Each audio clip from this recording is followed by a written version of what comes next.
adalah tahanan sementara dengan perintah agar terdakwa tetap ditahan. Ia menjatuhkan pidana denda terhadap terdakwa sebesar 800 juta rupiah apabila tidak dibayar diganti dengan pidana 3 bulan penjara.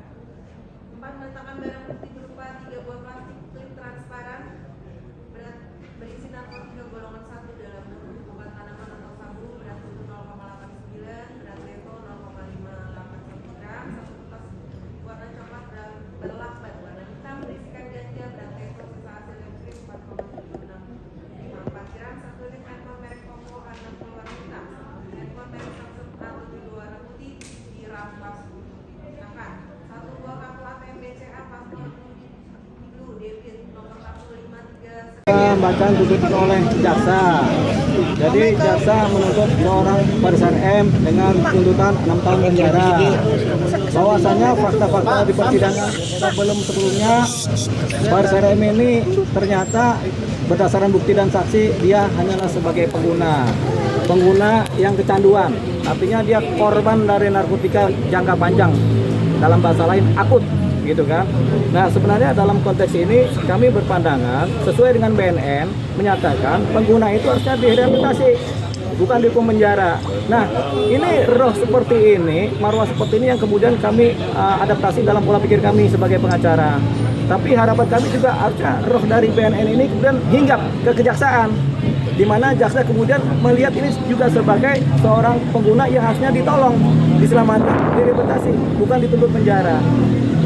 Satu hal, kalau seorang pengguna yang sudah kecanduan kemudian dihukum penjara, apakah dia bisa selamat secara kecanduannya? Jawabannya tidak. Yang ada dia makin hancur kalau dihukum. Makanya kenapa kita rohnya sama dengan BNN, kita selamatkan orang ini dari kecanduan supaya dia bisa pulih dan masa hidupnya juga berjalan baik kembali, punya nilai guna, punya posisi yang baik.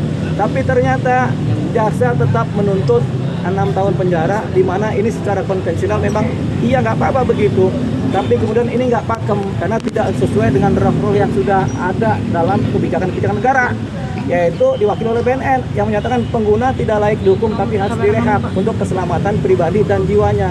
Tapi ini tetap dituntut penjara 6 tahun. Makanya kita sangat menyesalkan dan menyayangkan ini adalah satu hal yang kemudian tidak sinergi antara BNN dengan kejaksaan.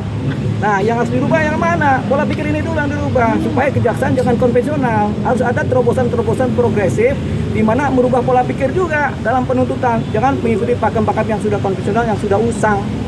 Bahwasanya seorang Farisar M sudah usang kalau dia dituntut sebagai pengedar karena nggak ada di sebagai pengedar. Nah, pakem yang baru adalah seorang pengedar harus dituntut dan dihukum, tapi seorang pengguna harus diselamatkan. Jangan dibikin hancur hidupnya. Nah, kalau ada tuntutan penjara menjadi hancur hidupnya. Ini yang kita sesalkan. Sementara kami pengacara sudah bersinergi dengan BNN untuk rehabilitasi. Mudah-mudahan kami mengajukan pledoi nanti di minggu depan. Seorang Farisar M juga mengajukan pledoi pribadi dan mudah-mudahan hakim majelis punya sinergi yang sama dengan BNN, dengan pola pikir yang sama, pola pikir yang paling baru, tidak konvensional lagi, tidak mengandalkan buku-buku lagi yang sudah lama, yang sudah berubah. Harapannya majelis kemudian bersinergi dengan BNN untuk menyelamatkan para pengguna narkotika. Jadi ini harapannya. Tanggapan keluarga mendapatkan 6 tahun penjara ini? Keluarga saya nggak ketemu keluarganya, wah kita menyari-nyari keluarganya pada kabur. Farisar M sendiri, Bang? Bukan, Farisar M sendiri yang kita dapat gitu kan. Jadi kalau Farisar M sendiri dia berpasrah diri sama Tuhan. Dia tinggal membuatkan pledoi, tapi dia ya sudahlah, namanya dia mengikuti proses hukum kan.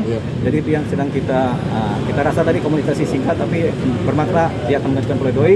Kami juga pengacara mengajukan pledoi. Dan satu lagi, di luar proses hukum yang formal di persidangan ini, kami akan mengajukan abolisi terhadap seorang Farisar M atau amnesti atau abolisi atau apalah namanya, yang dimana seharusnya dia yang mendapatkan abolisi dan amnesti, bukan koruptor.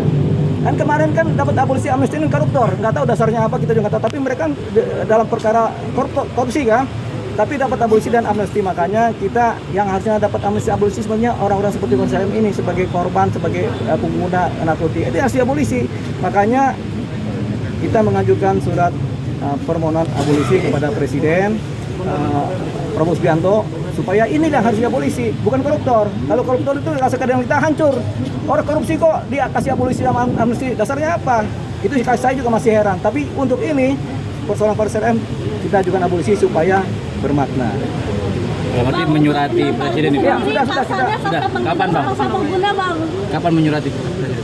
Sudah kita tanda tangan, besok sudah kita kirimkan. Ya. Apa? Bang Dea, untuk pasal 6 tahun sendiri pasal pengedar. Pasalnya pasal 112 dan 111. Pasal pengedar utama pasal 114 dihilangkan oleh mereka, oleh jaksa, tapi 112 dan 111. Tapi sebenarnya itu cuma persoalan pasal.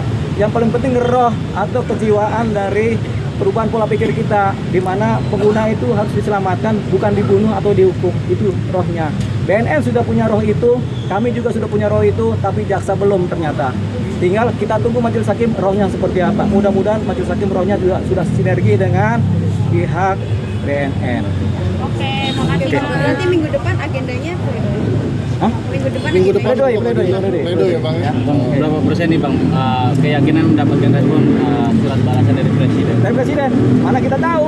Tapi kita ngajuin surat dan kita sampaikan ke media bahwasanya besok kami akan mengajukan surat permohonan abolisi tentang seorang Parisar M supaya dia diampuni atau dihapuskan hukumannya kalau ada ya. Tapi ini kan proses berjalan, paling tidak amnesti lah, pengampunan lah ya. Bang, Itu tadi. dasar apa pengajuan amnesti itu sendiri, Bang? Atas dasar koruptor aja dikasih amnesti dan abolisi, masa dia tidak? Gitu. Itu dasarnya. Oke. Oke, Thank you bang. Ya. makasih Bang. Oke.